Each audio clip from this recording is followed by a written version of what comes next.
Night Raw after Survivor Series. It is November 19th, 2018. This is the Wrestling Inc. podcast. I'm Glenn Rubenstein, joined by Raj Giri and Mr. Matt Morgan.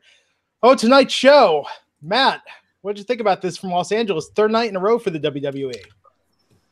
Well, I'll tell you what I thought of it, because I had a bird's eye view. How do you ask? I went into the arena tonight with a mask and a wig on, and I got on a chair, and I started chanting, "Let's go Blueprint." And nobody followed me whatsoever, and I got kicked out of there. No, this was a horrific show. This was brutally bad. One for the ages, I would even say. This was bad. Yeah, you would think this is supposed to be one of the big four, right? I was really excited about tonight's, actually, and it was all for naught. Exactly. I thought there was some intriguing stuff from the Survivor Series last night. I thought there was a lot they could do to follow up, do more with the Raw versus SmackDown stuff, call up maybe a couple people. I like how they're doing Lars. I like that they're introducing him slowly with these video packages. I feel like just bringing them out with no build gets that first night pop, but it doesn't sustain. So I like that they're doing that with Lars. But I thought tonight's show just sucked bad. I mean, the piss jokes, nothing interesting. I just thought the whole show was just a huge bore. Bad. Hey, was this the first Lars video? There was one last night. Yeah, during the... Yeah, here's the problem with last night. The hottest feuds in the WWE right now are based off those matches last night. People want to see more about Becky and Ronda, more Charlotte and Ronda, more Daniel Bryan and Brock Lesnar. They have this one-off night with these matchups, and now nothing. Now we go back to the same crap we get every week. Yes, sir. I think they're going to get killed in the ratings this week. They might have a little bit of a bounce in the first hour with the curiosity of the Survivor Series, but as the City Chiefs are putting up big points tonight, dude. This game is insane.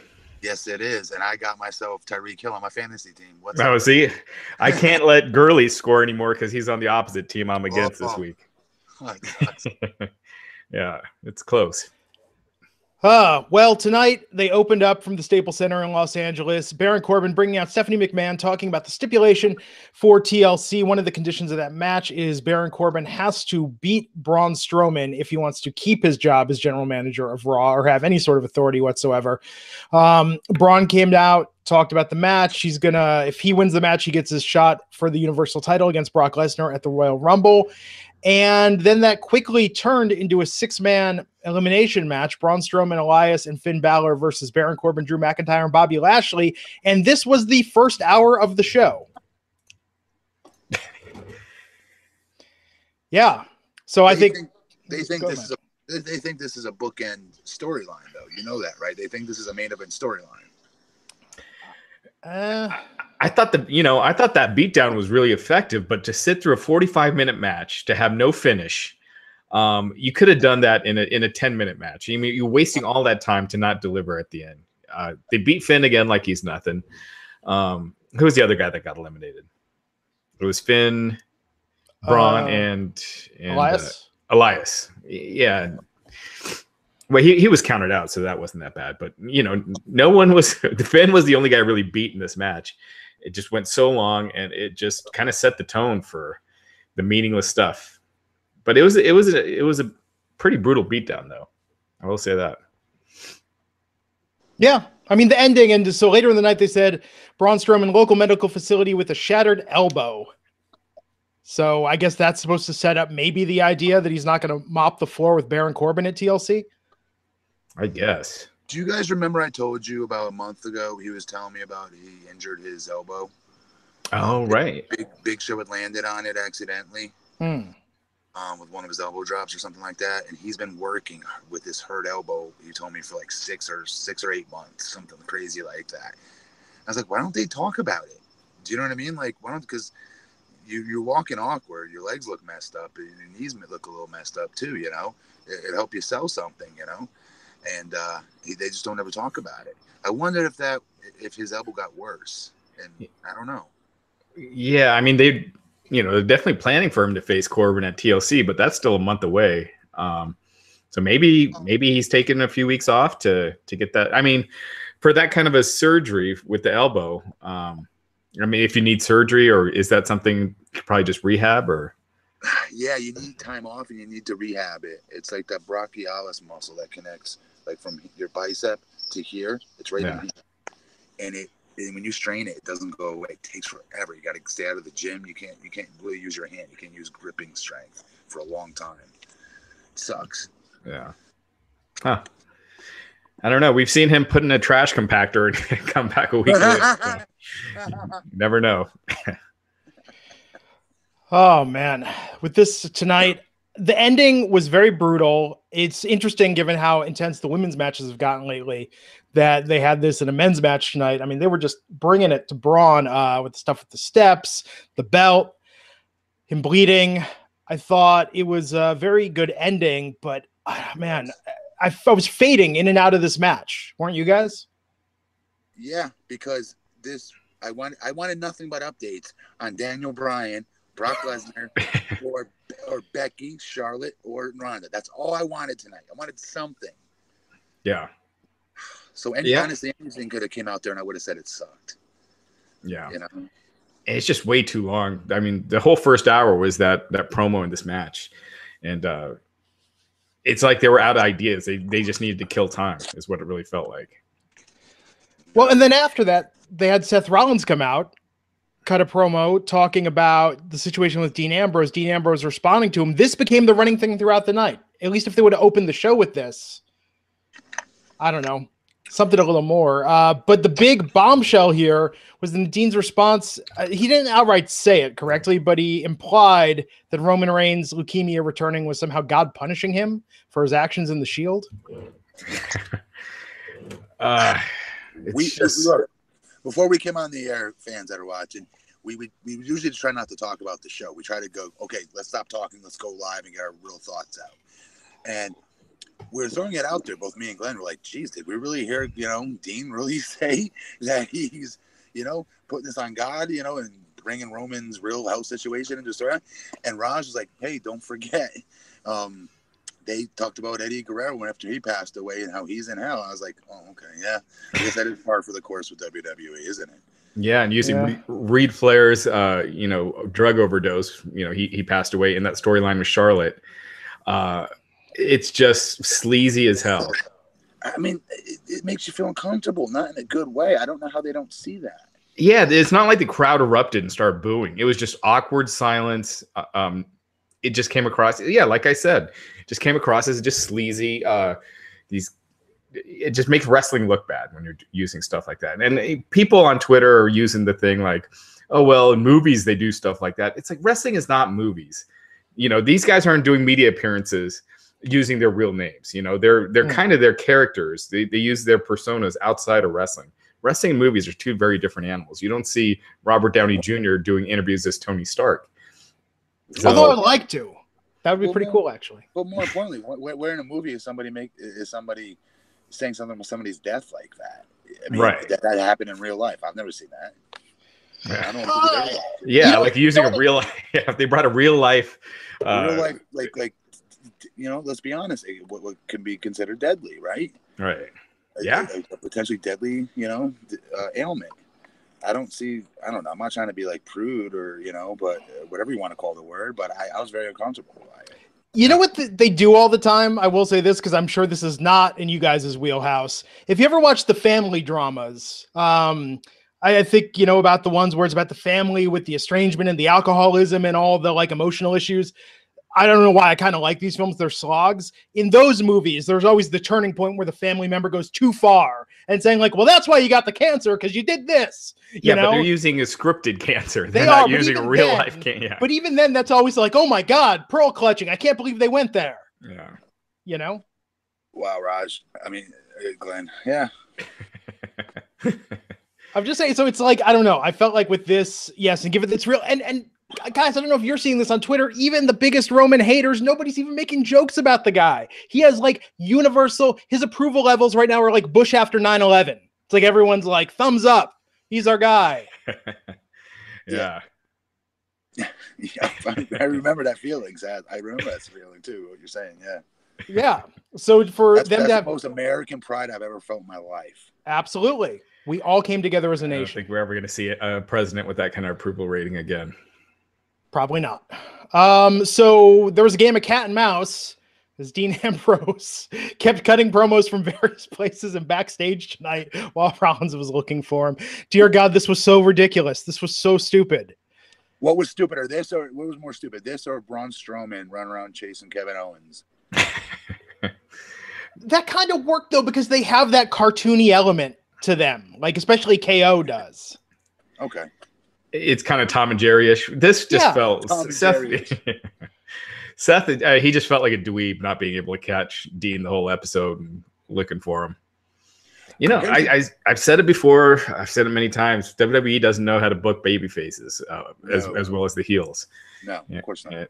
I could see fans turning. I mean, if Dean keeps using the Roman stuff, maybe they won't turn on him. But I could see fans eventually going towards Dean and getting away from Seth if they keep giving him this lame material. Here's the good news. Dean's a consummate professional, especially as a heel. Yeah. He'll always go after cheap heat because he'll always stay in line as being a heel. I have no doubt of him trying to be the cool heel. He won't pull that crap. Right. If he fences it, he'll fix it on the fly. But what I like about this, we finally get to see the guy I seen on the indies doing all his isms that I can't even describe in words that make Dean Ambrose, or Johnny Moxley rather. His body language, how he talks. He's not overthinking. He's just going. He's just reacting. He's a bird of such a different feather, and not in that stupid. What do they call it? What's his nickname? His moniker? The lunatic fringe. Not in the lunatic fringe corny WWE corporate way. Okay, not that way.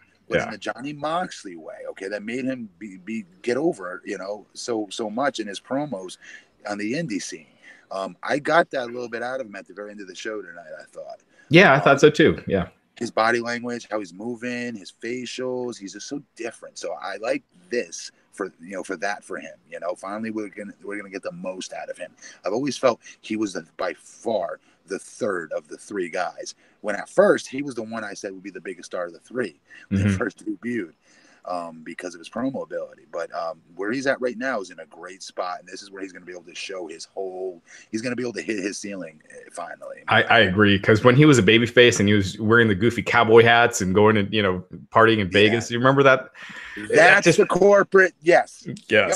And that's what I meant. Why booking baby faces and heels? Now that Ambrose is a heel, he's able to just be way more interesting and not goofy. And I agree. I think there's a big upside to Ambrose being heel. I think they need to, hit the pedal a little bit on this feud, though. You still don't really know why they're feuding, and we still don't know. It's losing steam.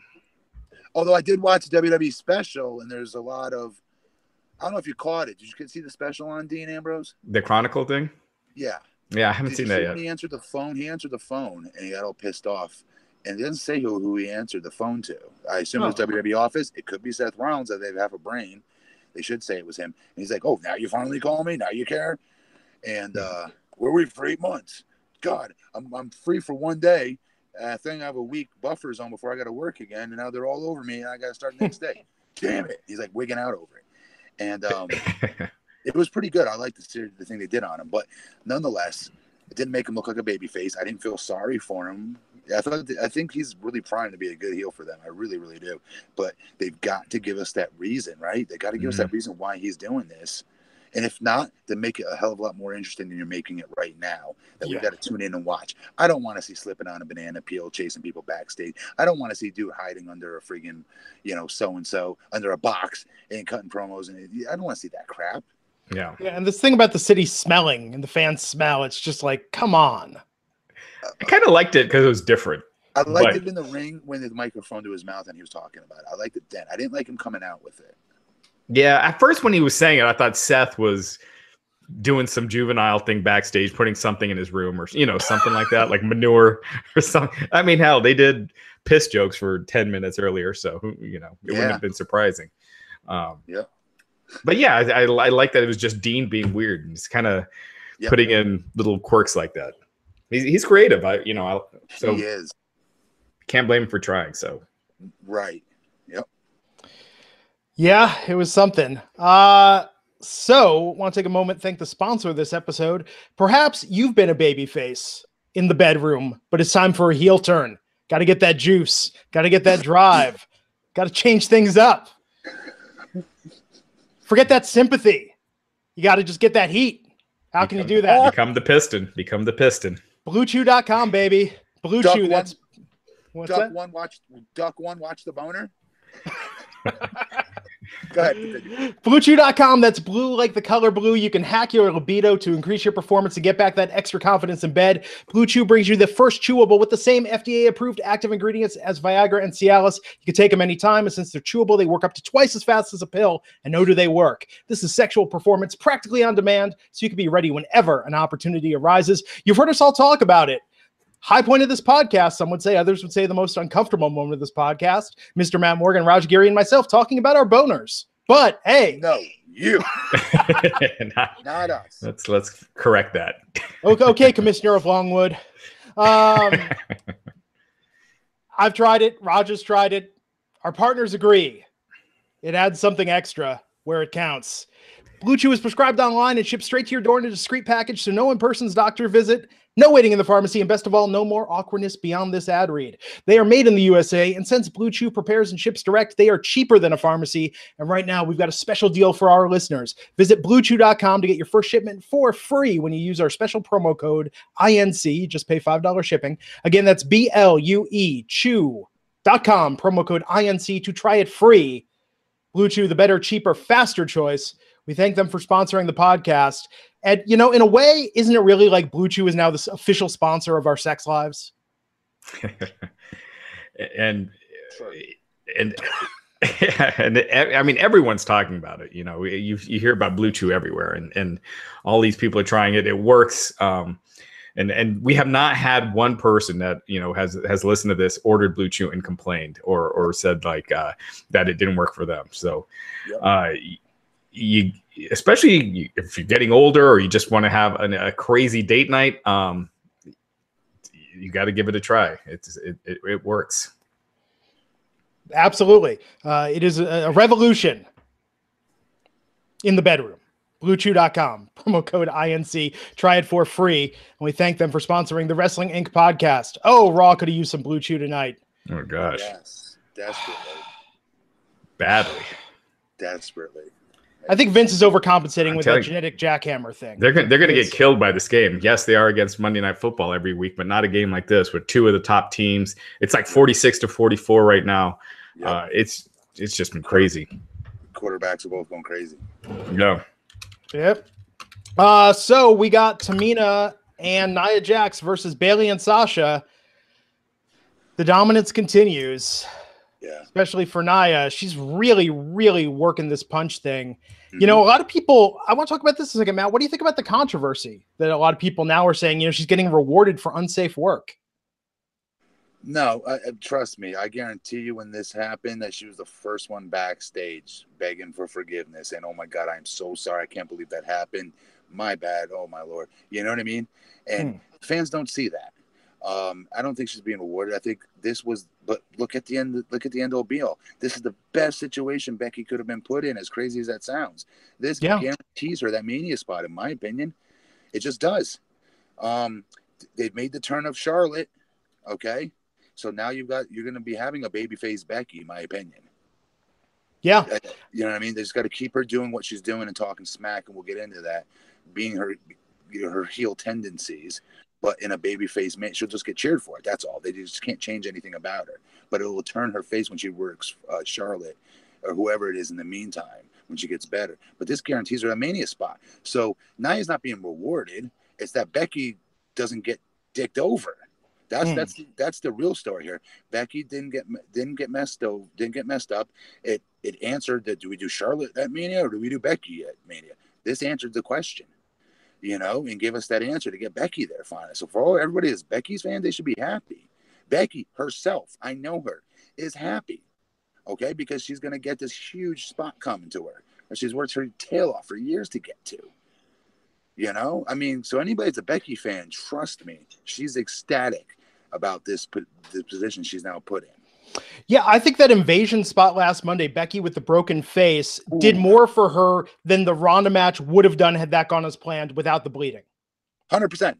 Okay, Charlotte last night went bonkers on her, and it was a badass moment for Charlotte. Let's just say it was. I love that match. Loved everything about it, especially the finish. I love what Charlotte did. Yeah. But it put Charlotte in a different gear. We saw glimpses of it versus Becky, right? In that other match they had. But the last pay-per-view, right? The women's pay-per-view. But we saw flat out badass Charlotte just snap. Fifth gear Charlotte. So adds another layer to her character, and it continues to propel her forward. But more importantly, Becky, now we have the foil to this new Charlotte heel persona, if you will. And more importantly, it gets Becky to the, again, main event at Mania. That's what everybody wants. That's what every fan wants. Stop getting stuck on the Nia stuff and going, oh, she's being rewarded. Trust me, she got her, you know what, yelled at like you wouldn't believe in the gorilla. Okay, so like she's answering for her sins, guys. Trust me. But WWE is being smart about this and taking a negative and turning it into a positive. When we get in the ring with each other, we all get stiff with stuff, guys. We all have injuries that happen. I tore my pec because somebody doesn't know how to freaking hit somebody with a ladder properly. It happens.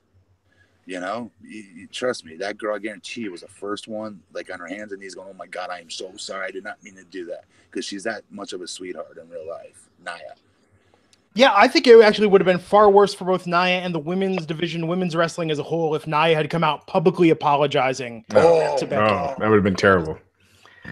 Do you guys hear what Coachman said during the pre-show of the Survivor Series? When he was like, he actually hit her, or she actually hit her? Yeah, like she actually landed. Like it hit for real. It's like, good God, man. Coach, what are you doing? That's why he's not on commentary anymore. Yeah. I was even on pre-show. That pre-show was rough yesterday. And apparently it didn't exist because SmackDown just got shut out completely last night. Not a single win. Wow. Yeah. Was that true, Raj? Did someone say online? Did I see? I can't remember who reported it, but that was a producer error. Yeah. I think it was Meltzer that reported it. That it was a miscommunication. Like Raw was actually supposed to win that pre-show match, but something got caught in the crosshairs. They messed up, and I mean, it makes sense. It doesn't make sense for them to have SmackDown, win and then not acknowledge it at all. So, yeah. It's very odd. So Nia and Tamina won this match. Bayley and Sasha got a little bit of offense in, but really this was to keep up that dominance now that we're going to get Nia versus Ronda at TLC. And there was a bookend to that to continue to build it during Ronda's match later in the evening. Oh, man, this Drake Maverick segment backstage. It is actually National Bladder Health Awareness Month. I learned that today. And I was like, that's clever timing. WWE didn't do that intentionally, but, they love to do things with charities and for health awareness. So missed opportunity there. But all those jokes. Okay, so what do you think about this, Matt? How does Drake recover from being the butt of this joke? Yeah, I think he can do it. I think he's the one that can. I mean, TNA, he wrestled in underwear with doo-doo stains on him. Well, versus ODB, and he recovered. Yeah, people forget quick. They do forget quick. The only thing I didn't like at the pay-per-view, it took him forever. Something must have happened for him to hit the switch to make the liquid come out. Yeah, it took forever. Yeah, you're just kind of sitting there waiting for it. He kept reaching and it wasn't working, and then finally it worked. I was like, I see where they're going with this. But I liked it. I thought it was different. Big Show's sell of it was hilarious. It looked like you were seeing something that was kind of shoot-ish, if you will. The way shows they shot Big Show walking away laughing last night as it happened, and it went into a finish though, which is kind of weird, but whatever. What'd you think of these jokes though? Exactly what you were going to get from WWE. I mean, these you're in trouble, and oh my God, it's like this is why I can't have friends watch this show. That's exactly why WWE, when they do stupid potty fart joke humor, they are the worst. They're terrible. So bad. Yep. I was ready. I mean, I was ready to turn this show off after that segment. I was like, man, I'm too old to be watching. I need to find a new career. So before AOP had a match tonight, we got the Lucha House Party versus the Revival. So yeah, the Revival were originally supposed to win that match last night against SmackDown. They did not, but we won't acknowledge that the way the WWE hasn't. And so we got Lucha House Party out there getting a win over Wilder, who took the pin on this one. Matt, does this Lucha House Party thing do anything for you? I feel like I'm missing out on something with this gimmick. Nothing. You're not missing anything. It's corny as hell. It's stupid as hell. I don't like it. It just doesn't look all that different from what they did with the Lucha Dragons, right? Except they have an extra person. And pinata. They do have a pinata. Yeah. Great, good job. It's so tacky, guys. It's so corny. Yeah. I'm not even gonna waste breath and energy to talk about this stupid stereotypical crap again. I'm not gonna even get into that because I think we all see it. It's so corny. Yes. Nothing entertaining about it, guys. You know, we're 40-something years old now. We've been seeing them do this stupid stereotypical crap of different people's ethnicities for years. And as we get older, guess what doesn't change? The year in which they are stuck with these stereotypes. It's Vince. It's 100% Vince. It's Vince, 100%. Yes. Yeah. So they followed this. We had Ronda out there tonight cutting a promo explaining the match with Charlotte last night. Man, the Becky chants during this match were insane. What was interesting, I know people are now speculating that it's going to be Ronda versus Charlotte at Mania. Charlotte wasn't getting chants tonight. People wanted Becky. There were some Becky chants during the Nia match with Bayley and Sasha as well. Ronda insisted upon competing tonight. Baron Corbin came out, went to the back, got a challenger for her, and Mickie James for the Raw Women's title. And don't get me wrong, I love Mickie. I love her getting this match, but if this was to reestablish Ronda's dominance, shouldn't Mickie have gotten zero offense in, Matt? Absolutely, yes. We should have seen a side of Ronda Rousey that we've not seen in WWE yet, is what we should have seen.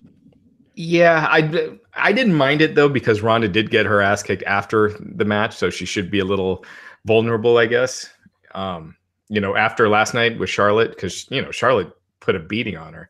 And so in that sense, but they didn't. The announcers didn't sell that point. I was going to ask you, did you get that from them? Because I didn't. No, they didn't. They should have. I mean, that would have made more sense. It would have. But it would have. She took an ass. We'll talk about it, I hope. Yeah. What do you guys think? Do you guys think it's Charlotte versus Ronda? I'm kind of thinking it's a triple threat now. Like it may be. It may be. But I mean, if it were the way the story's playing out, okay. And it's stuff you can't plan for. It's that once in a lifetime. What's the word for another word for natural? We use organic. That organic, meteoric rise. That we saw when we were kids with certain stars. And then through the Attitude Era, we watched it, and we haven't really seen it since. Cena's was manufactured. I remember I was there, and others were manufactured since then. Becky Lynch is not manufactured. And then she has another hill to climb. She gets freaking smacked in the face, punched in the face, gets a concussion. Oh no, it's another obstacle in her way, and she's going to overcome it. I mean, it's just stuff you can't wait for. Yeah. And it just feels like you can't ignore this. You just can't. It has to be the main event at Mania. It has to be. I think it should be one-on-one. I just feel like there's more drama with the one-on-one match. And I agree. And as of right now, I'm telling you guys right now, I want this, and I think this should headline Mania. As crazy as you may think that sounds. No, I agree. This should headline. It really should be. It really should be. Oh my God, it should. I agree 100%. I think it should be just Becky and Rousey. Becky has her Austin moment. She is the hottest person, on the whole roster right now. So. And when you tell somebody who hasn't watched wrestling, I told my wife this tonight. She's like, Becky, really? Yeah. Because she hasn't been watching. And I was like, yeah. She's turned it around. I mean, she's gone from being a likable, a likable good wrestler to a superstar. Yep. And really putting all those tools together. She's awesome. She is. I was listening to the interview Big Show did, and he was talking about one of the things he likes about her is how she gear shifts in her matches. Meaning when she's getting heat on her opponent, she changes gears. If somebody pins her, if she pins somebody 1-2, they kick out, she kicks it in the fifth gear and starts stomping holes in them and starts really putting the pressure on them. That's what you're supposed to do as a good villain and as a good heel. And her pin attempts, she's always desperate to make covers in her matches. Little things like that she's just so goddamn good. She's always been good. Yeah. But she's caught it. She's caught it right now in that bottle, and I just hope she keeps it. You know? I agree. And don't get me wrong, Charlotte's awesome as well. It's just I think making it a three-way just dilutes it. It's, you know, I got one for you. After last night's, Raj, I have no problem saying to you right now, when Charlotte Flair is all said and done, will be the best female wrestler of all time. That's my prediction. I could see that. I mean, she's on her way. She's great. It has nothing to do with Becky being white hot right now, and it doesn't mean that, you know, Charlotte should take Becky's spot. What I'm saying, nope.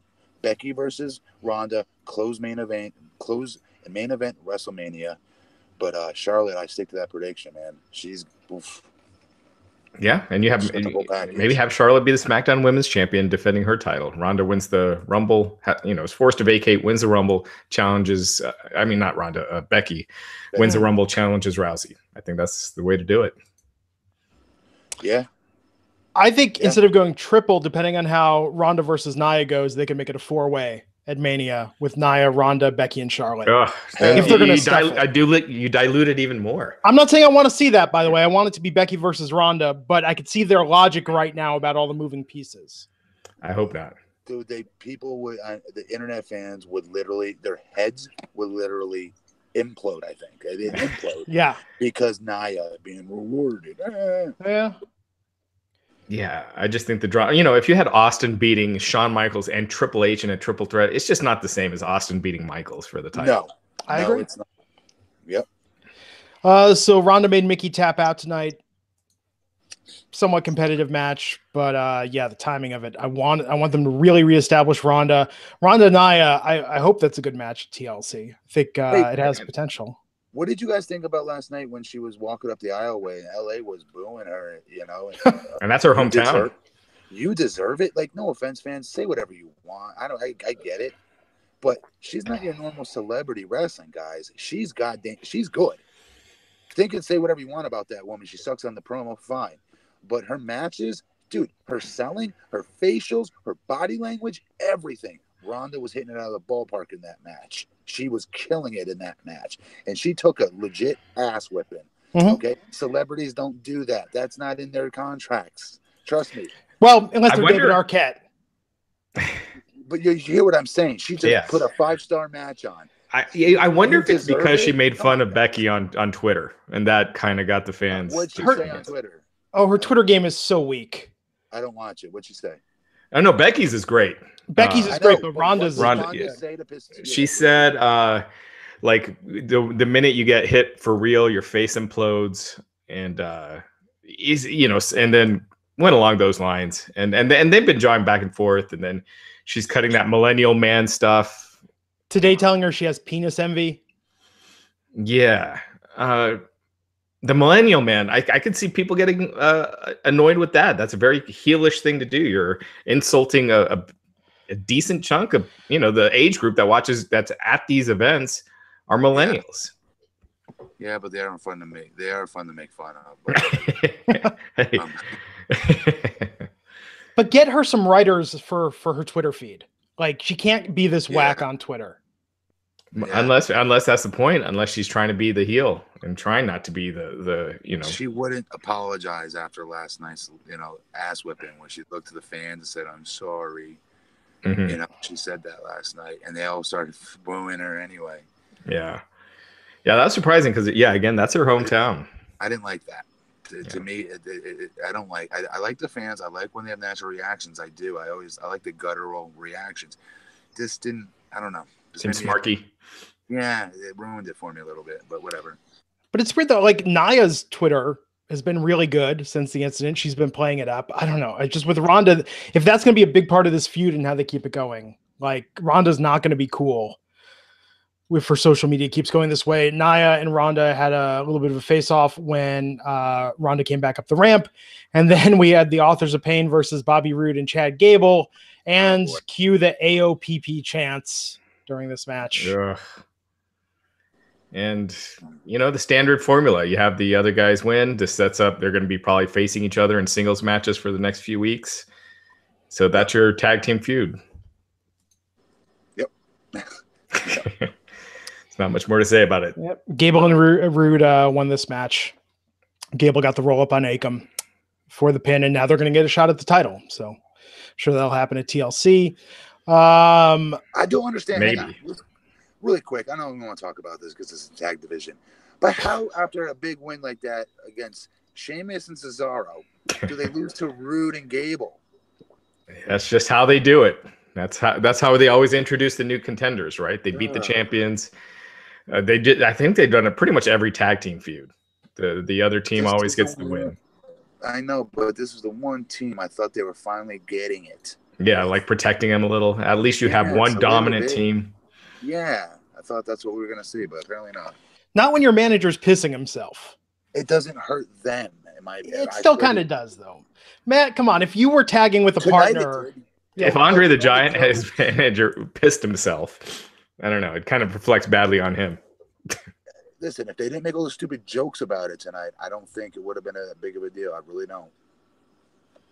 Yeah, it just they kept going back to it way too much. Mm-hmm. Yep. Natalya versus Ruby Riott. They're keeping this going. They both got thrown off the Raw Women's Survivor Series team last night because they couldn't get along. Tonight, was this the end of the feud over Ruby breaking Natalya's dad's the Anvil sunglasses? It seemed like Natalya picking up the win. Hey, good on Natty, though. Natty was good tonight. That's what I was just going to say. I'm happy Natty got a good win, somewhat meaningful win, right? Because we thought old girl was in line kind of sort of for like a mini push there for a while, right? Yeah.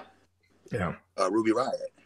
Yeah. And yeah, she's kind of faltered. They've kind of definitely taken some of the emphasis off of her. They did the right thing though, Raj, last night, in my opinion, by putting the right girls in that match. I was happy to see that. I agree 100%. Even though I would have rather had Natalya in there rather than Tamina, but they're pushing Tamina and Nia. I said the same thing. The same words. Yeah. Swear to God. Yep. Yep. And then we had Dean Ambrose come out to the ring, interrupted by Seth Rollins. First, Dean cutting that promo, talking about LA stinking, the fans stinking, mocking them, taking shots. Rollins came out. Ambrose ended up beating up Rollins and standing tall over him. They're going to be battling for the Intercontinental Championship at TLC. So we've got 3 more Raws to build this and flesh this out. This was cool because when they went off the air, he wasn't standing tall over him. It looked like they were going that way, right? But then when they went off the air and went to fade to black, he was still crouched behind him, like holding his head up, and he just like threw his head in the mat. You know, it still looked like there was live action kind of sort of going on when they went to fade to black, which I like. I don't like the timing, how the outshot is always the heel standing there, raises his arm right as they go off 3, 2, 1, black. I hate that. It makes it so fixed and worked and contrived. It's something about Dean Ambrose makes me feel different when I watch his segments. I don't know how to explain it. Yeah, I kind of think he's got to get away from Seth at the same time, just because they've done him being with Seth. It doesn't feel new. Dean as a heel does. They can't just go away from it. He just turned heel on the Shield, dude. No, I know. You got to finish this out, but I think for him to get the next level, you can't drag this thing on for too long. Yes. Gotcha. Yeah, the Rumble's a great reset opportunity after the first of the year. So. I hope they have big plans for him, because it looked like they were going with him and Roman. You know, if he was going to turn heel, that made all the sense for it to be him and Roman, because you really had no one else set up for Roman yet. So who knows? Yeah. We shall see. A couple more weeks till TLC, and after that, it'll be 2019 before we know it. Tonight, one person who did not make an appearance 2 nights in a row was Enzo Amore, the artist formerly known as. Signs posted outside the Staples Center saying Eric Arndt. Like, with this picture, look for this guy. That is the worst name ever. Good guy. He comes across as such a douche, and then he tweeted the picture out, Enzo, of them having the, his photo up at the Staples Center. Dude, for a dude, what's that? Raj, for a guy who talks like a star and acts like a star, I always thought, bro, he has forgot that magic feeling, because he is acting like such a mark, such a mark, and dude, if you're a star, you don't need to do all those things. You don't post a photo of the picture that they're posting about you. You sell the shit out of that because you're Enzo Amore. You're not even watching WWE. You got so much shit on your day planner. You don't got time for them. That's how you got to play this off. Not being thirsty as hell, going to the damn arena, putting on a wig and getting fake trying to get chants about yourself. Going, what? Yeah, he comes across just superly desperate for attention. So desperate, dude. I mean, he got promotion for his little concert thing tonight. That's at Whiskey A Go Go. How did he get how did he get promotion for that? Because people were looking him up, and they were handing out flyers outside at the Staples Center because it's in LA. I don't know if this is still a thing. My band played at the Whiskey A Go Go once 20 years ago, and we didn't have to do this, but the Whiskey A Go Go is notorious for being a pay-to-play venue. I wonder if Enzo had to, quote unquote, pre-sell a certain number of tickets to get his spot tonight, or if he was legitimately booked. Ooh. I don't know if he's desperate enough and thirsty enough to do what he did on the pay-per-view last night. Guys, that's bad. That's really bad. Yeah. Guys, correct me if the story I'm telling is wrong. He went in there with a wig with full intentions of pretending to be a mark that started a chant for himself, right? Yep. And he started cutting his promo. He got on his chair, started cutting his promo, acting like he had a microphone. It's kind of sad. I mean, it was interesting and sad at the same time. Yeah. Then this female security guard just grabbed him and slammed him to the ground. And he didn't even make it on TV. You could tell briefly. I saw some blonde hair fly. Yeah. I didn't know what was going on. I heard the ruckus in the crowd. That's all I heard during that match. Yeah. Yeah. I want to like what Enzo and Enzo doing. Also, remember, just a few days ago or last Thursday, was it? He was kicked off a plane for not because he was vaping, but he wouldn't rat out who was vaping. Yeah. I want to like Enzo. I want to support Enzo since he was, cleared of those charges. I was a fan of his in the WWE. I listened to his rap album last night. Maybe I'm just old. Maybe hip hop isn't what it used to be, but I was listening to it. He's got a song where the hook, he repeats the phrase top notch crotch like a dozen times. Oh my gosh. Like it is not good. It's not a good.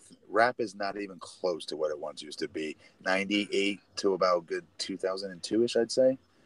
Maybe 95 I'd even go back to when the first Notorious B.I.G. came out. Tupac and Notorious, and Biggie. But I could listen to Kanye and be like, okay, Kanye is doing some interesting stuff. He's crazy as hell, but he's still talented. Nicki Minaj, her style of rap, I go, I get this. I get why this is popular. But I hear stuff like Cardi B and Lil Pump, and I'm like, what is this crap? No, the new Eminem's latest CD was pretty good.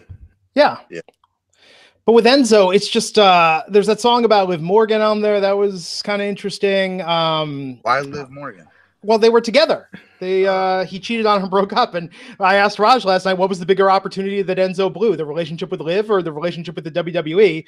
And Raj said, well, it depends on who he cheated on her with.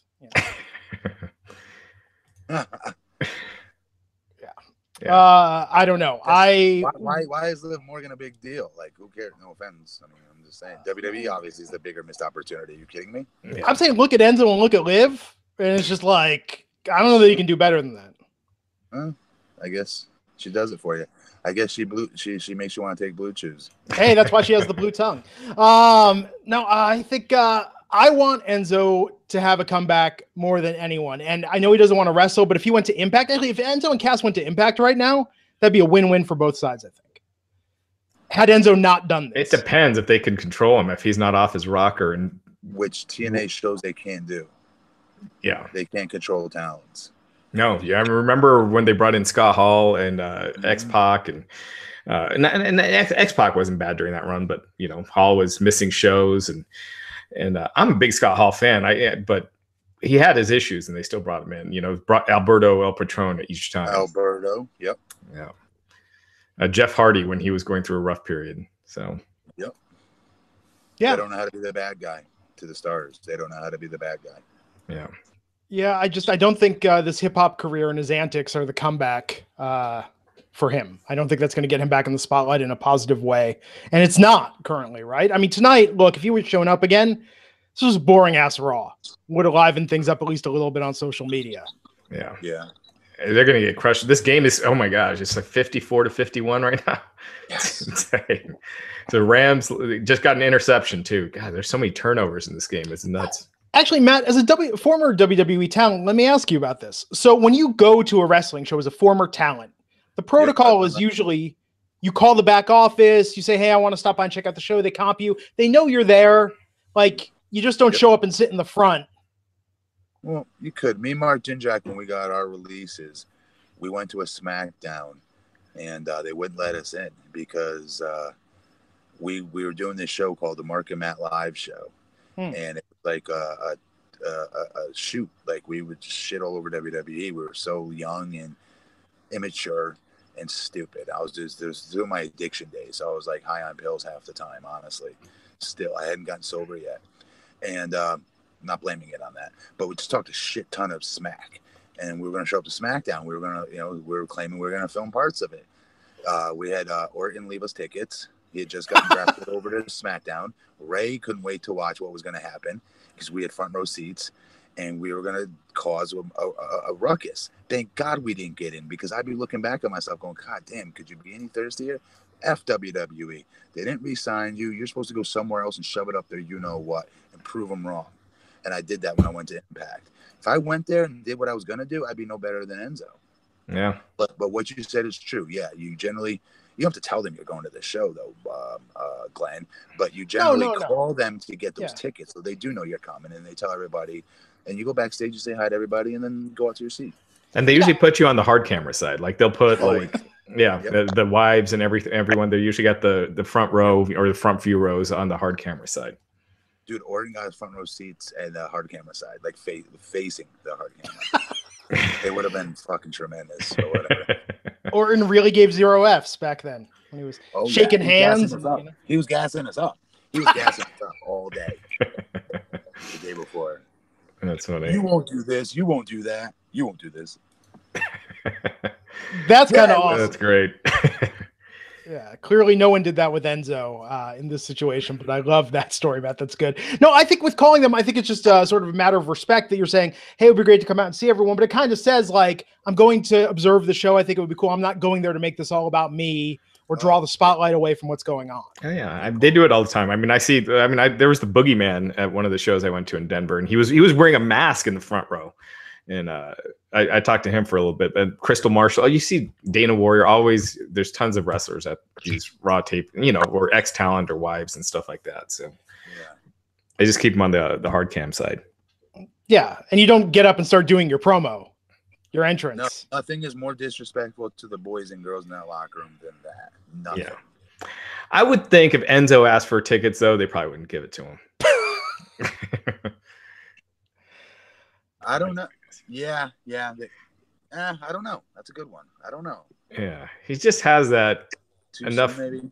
Yeah, and enough immaturity that you could see him trying to distract. Oh, see, if he was a real, like, just sociopathic asshole, that's what he would have done. Like, I want to come backstage, Hunter. I want to apologize to you personally. I just want to come by and apologize to Vince personally, and then he would have bum rushed the show. That would have been like the ultimate psycho move. They wouldn't have accepted that anyway. I'm like, no, we're good, Enzo. Write us a letter. Real quick, Matt, you weren't on last night. What did you think of the Lesnar-Daniel Bryan match at Survivor Series? Oh my God. Okay, it was shaping up to be John Cena over again. And the very first suplex he took, Daniel Bryan. Oh boy, he's effed up. Oh my God, oh no. I was terrified. And he worked the bleep out of me, Daniel Bryan. Oh my God, I did not see this coming. I saw the squash coming. I was like, they're really going to do DB like this? Wow, okay. And I saw the squash coming. Yeah. And then when it all made sense, none of that was a far stretch. Mm-hmm. Him going to pick Daniel Bryan up, Daniel Bryan starting to light him up with the kicks, right? And then when Brock wasn't feeding him his chest or back, and Daniel Bryan just started kicking him in the sides of the ribs, the face, the arm, I was like, oh, Daniel, you're going to get killed. What are you doing? Stop doing this. Stop doing that. But Brock was selling his tail off, and that's when I went, Brock's doing business. I knew he would do business with him. Yeah. And everyone's like, oh, he'll just eat him up. Nope. I was listening to Bully Ray say how, in Big Show talk about how, oh boy, I'm worried about Daniel Bryan versus, Brock. He's going to eat him alive.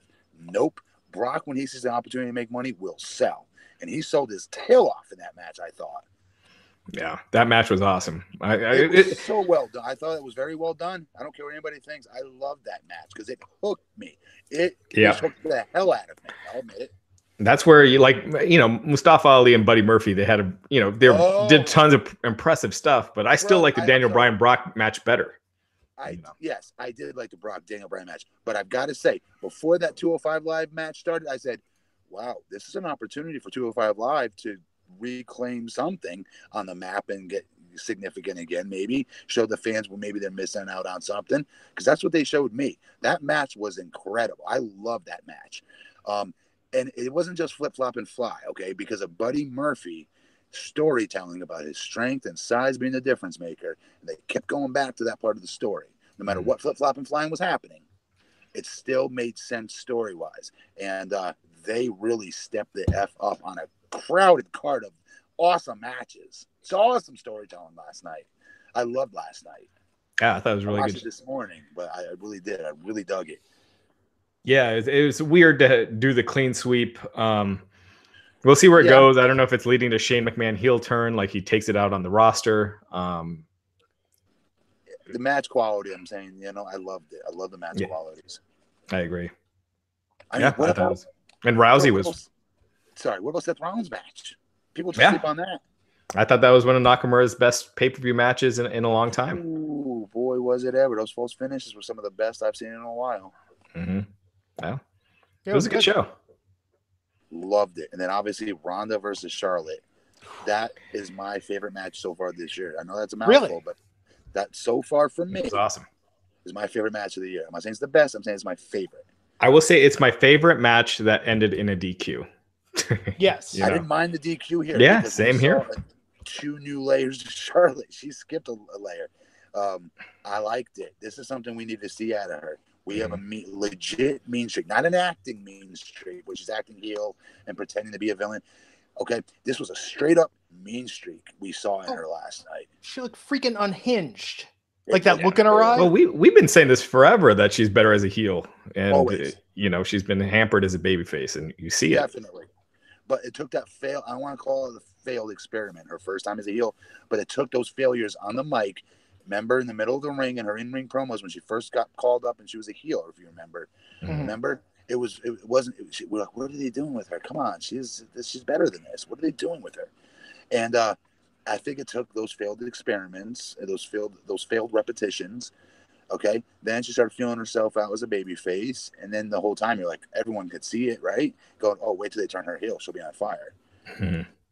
Yeah, and bro, it wasn't just turning her heel; she turned heel with a major, again, different layer to her character that we've never seen. That mean streak, she's unstoppable if she has that mean streak in her. Yeah. No, I agree. I just thought, man, with TakeOver on Saturday, I thought that was a great show. Survivor Series, I was like almost on a high. Like I was expecting a lot out of Raw tonight, and this just kind of killed that weekend momentum. And that's why we're talking about it. But for me, Survivor Series beat NXT. Huh? I can see that. Yeah. I can't believe I'm saying that. It did though. I can kind of see that. Last 2 matches alone. Come on. Yeah. Absolutely. Tomorrow night SmackDown, they got a chance. They got a chance to bounce back. 4th night in a row at the Staples Center. I'm watching. Daniel Bryan's got me glued to SmackDown. Yeah, SmackDown's the most intriguing thing for me this week, for sure. Just to see what the storyline is. They got to have something good, because otherwise you could have done the same story. If it's just Shane turning heel, you could have just had Raw win more matches and then Shane is pissed. You didn't have to have them lose every single match. So I'm intrigued to see where they go. Yep. Yeah. Anything else we want to cover before we take this home here? I think we kind of got, No. You got anything to plug, Matt? I do. Right after this, you can all go to your app store and download UpLive. It's a free social media app that or platform, I should say, that tonight, right after this show, I'll be on at 12:15 a.m. until 2:15 a.m. I'll be putting in 2 hours of a live Q&A right here from my truck, folks. And taking all your questions. We want to talk about more about Raw, SmackDown. You want to talk about whatever you guys want to talk about. I'm yours for 2 hours only on Up Live. Go on my Instagram story. I have a link to it there. If not, just go to your app store and download Up Live, UPLIVE, and then it's a free app. And just type in the Blueprint Matt Morgan, 12:15. I'll be on live. Awesome, man. Raj, what's coming up on the site? Just tons of stuff. I mean, it's Thanksgiving week. It's stuff kind of slows down a little bit. We've had exclusive interviews every day, so yeah, just keep checking it out. Yeah, in fact, today Nick Hausman and I recorded an interview coming out later this week with James Nunn, director of the Marine 5 and the Marine 6. We learned all about how the WWE puts together their films. Cool. I thought it was very fascinating. It was very interesting. And we learned maybe about what the Marine 7 will involve. So yeah, we're going to have to make sure to, oh, sorry. Go ahead, Matt. That sounds interesting as hell, actually. I'm going to listen to it. Yeah. And there's a big spoiler in the new Marine. So we've got to make sure to put that in the article. Absolutely. It's got a big spoiler. But it was cool. But as you guys have seen on Twitter and you could hear there, I mean, the Marine 6, Becky is able to put the Marine franchise over. She's getting cheers when they show that trailer in the arenas now. Yeah. What about that? Yep. Yeah. Yeah. Something. That is something. Absolutely. So that'll be coming out later this week, I think on the Winkley podcast on the Wrestling Inc. feed. I'm Glenn Rubenstein. You can find me on Twitter at Glenn Rubenstein. Follow me there. I'll be live tweeting along with SmackDown tomorrow night. And we will see you back here Wednesday, 12 noon Eastern on the Wrestling Inc. podcast. Until then, take care.